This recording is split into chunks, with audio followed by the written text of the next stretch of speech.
I don't know if it's even frustrating anymore. Well, no. It's definitely frustrating as the Phillies lose their 7th in a row. But I'm more baffled that this is even happening. How is it to this extreme? We get swept at home by the Miami Marlins. We allowed the Marlins to get 16 hits today. We get booed out of our own stadium, which realistically is totally acceptable because I would have been screaming my face off at Citizens Bank Park today after that performance. They fall 6-4. It wasn't even close. They fall to 39-38. Like I said, their 7th straight loss of the season and 6-16 in their last 22 games. I mean, I don't know. I don't know what the answer is, but there has to be some sort of accountability from someone in this organization when you have this type of roster, and this is where it has fallen to. It's truly embarrassing. I mean, the Marlins are atrocious, and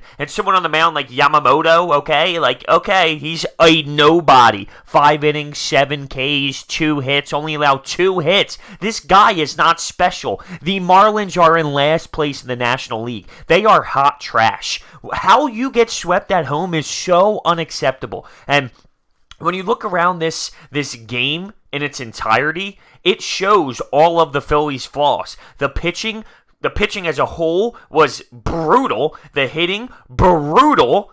And there was a lack of effort at times once again, and a lack of focus at times too. I mean, Cesar Hernandez gets the nod. I was shocked because I thought that Gabe Kapler would show some initiative and sit him due to the lack of hustle last night in the 8th, but he didn't. And you know what? I kind of like that because if you're going to allow Gene Segura to play after not hustling, you got to let Cesar Hernandez play. So the consistency is there at least. But today, there was a play at second base. He didn't slide whatsoever, and that forced him to be out. I mean, you gotta slide. What are you doing? What are you doing? And then there's this play in the 9th inning where Jay Bruce gets a ball that bounces off the wall. He one-hands it with a bare hand, guns the guy out at second base, and Cesar Hernandez just drops the ball. Rhys Hoskins, foul territory, easy out, drops the ball in a different inning. I mean, it's just ridiculous. And you look at, like I said, the offense, 4 total hits. It's embarrassing. You're not going up against Max Scherzer. You're not going up against elite pitchers. You're going up against garbage. And this is how the Phillies have been all season long, going up against garbage, not being able to produce whatsoever. The pitching. Let's get into the pitching. We start De Los Santos from the jump. I mean, that's just miserable heading into a game. And he was terrible. You're actually watching De Los Santos on the mound thinking you're going to win? I mean, you can't. You just can't do that. If you're upper management, you can't do that.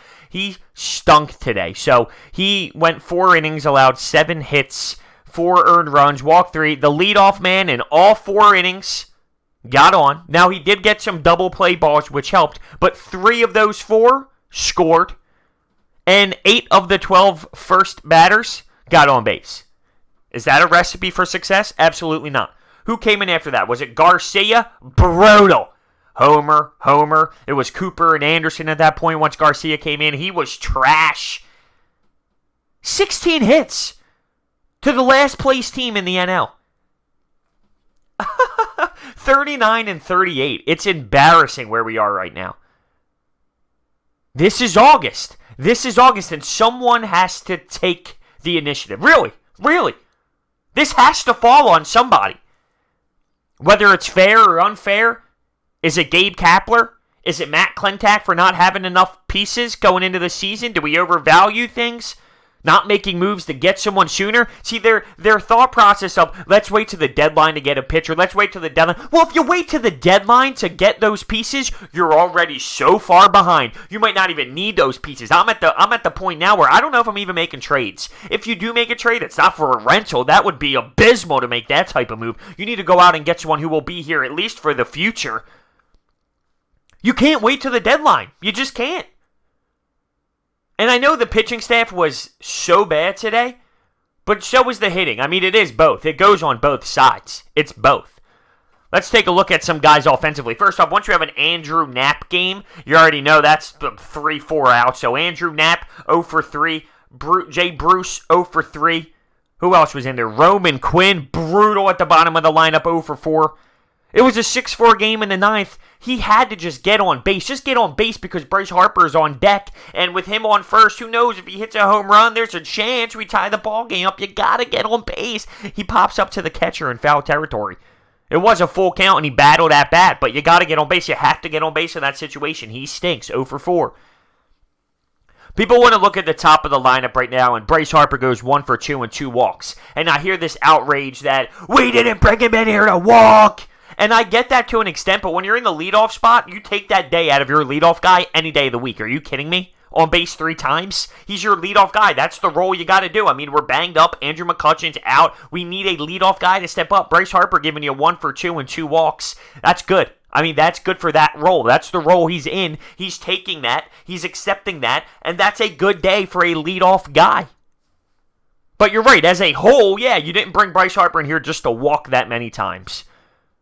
But when he's in the one hole, you need to realize that that's a great day at the office from the plate's perspective. Rhys Hoskins, he was another guy that had some walks in there involved today at the top of the lineup. That was big for us early. We go down 1-0 early. It should have been 2-0, but Roman Quinn with a gun from center field held it to 1-0. We responded our bottom of the first. Walk, walk, walk. Bryce, Rhys, Scotty. Gene Segura eventually gets on up to the plate there and ends up getting a 2 RBI hit, which was huge for us to take the lead. But instantly, bang! Instantly, the next inning, bang, we're down because of a 2-run shot from them. Some small ball, they tack on more runs, and from there, it's history. From there, it's history. It's like as soon as we got the lead, we instantly give it right back up, and then see you later. To this team, to the Marlins. Whew! What do we do now? What do we do now? Where are we? We're 39 and 38. Nats are on the prowl. We know what the Braves are. This is the low of the low. The low of the low to fall to this extent.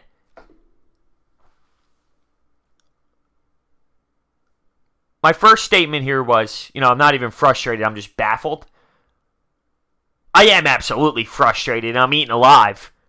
But stunned. Stunned. Shocked. It just doesn't make sense. And they're all in their head, and they're all gripping a little bit too tightly, and they're all overthinking things. They're all overanalyzing things.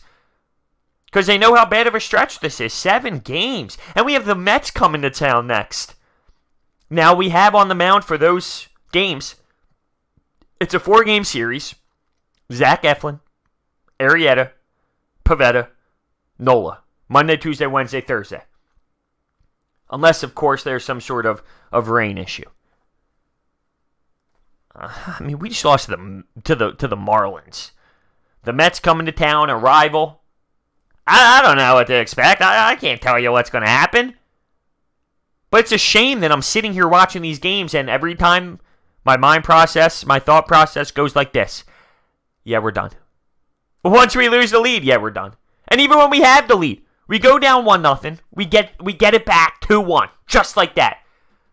And I know we're going to lose this lead, and it happens the top of the next inning. And once they start tacking on these runs, playing small ball, and, well, not only just small ball, but they had those 2 solo shots as well. So a little bit of long ball. But there's no pushback. There's no fight back. And we have the same problems. Pitching sucks, hitting sucks, and lack of effort, lack of hustle, lack of IQ, lack of focus. The big picture, there's a huge problem. In every aspect of the game. So why should we even be surprised? Well, I'll answer that question. Because we didn't assume that these players would all be in this type of slump all at the same time. You're talking career lows for a bunch of players all at the same time. You can't expect that. But here it is. This is what it is. But from the jump, when you put out a pitching starter and it's De Los Santos, how much confidence can you have? We dropped the first game with Aaron Nola. That was shocking. But when you have Vince Velasquez and De Los Santos on the mound the next 2 nights, You got to factor in that there's a good chance you might lose because they're not real pitchers.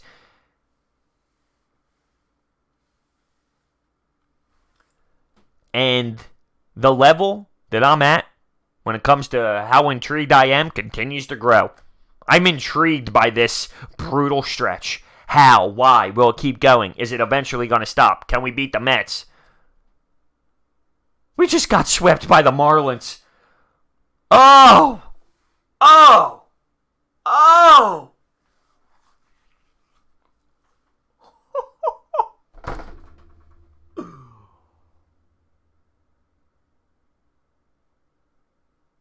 Wow.